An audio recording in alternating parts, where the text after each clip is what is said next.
మేలు కలుగజేయుటకై ఆయనను ఆశ్రయించు వారికి అందరికీ మా దేవుని కరుణాహస్తము తోడుగా ఉండును.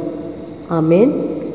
ప్రభునందు ప్రియ సహోదరి సహోదరులారా, యేసుక్రీస్తు నామములో మీ అందరికీ శుభాలు తెలియజేస్తున్నాను. నీవు చేసే ప్రయత్నమైనా, ఏ పని అయినా, ఏ ఆలోచన అయినా, నీవేసే ఏ అడుగైనా అది మేలుకరమైనదైతే, అది దేవుని దృష్టికి అనుకూలమైనదైతే, మేలుకరముగా ఉంటే నిశ్చయముగా దేవుని హస్తము తోడుగా ఉండి దానిలో జయం అనుగ్రహించబడుతుంది.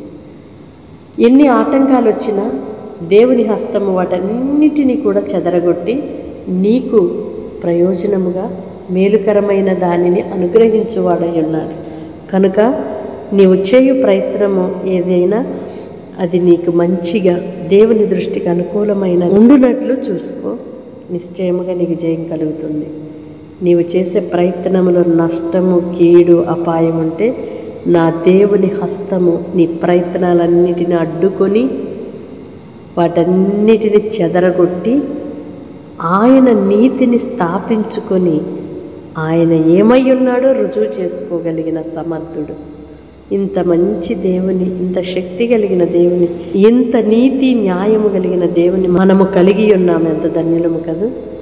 పరిశుద్ధుడైన దేవా, ప్రేమ కలిగిన తండ్రి, మీకు స్తోత్రాలయ్యా. ఇంత మంచి దేవుడు మమ్మలను మీకు పిల్లలుగా చేసుకున్నారు. ప్రార్థించే కృప, తండ్రి అని పిలిచే భాగ్యం ఇచ్చావయ్యా. లోకములో ఉన్న మాకు అవినీతిలో, దుర్మార్గములో, అక్రమాలలో, అంధకార సంబంధమైన కార్యాలలో బ్రతుకుచున్న వారికి విడుదలనిచ్చి అబ్బా తండ్రి అని పిలుచుకునే గొప్ప భాగ్యం అయ్యా.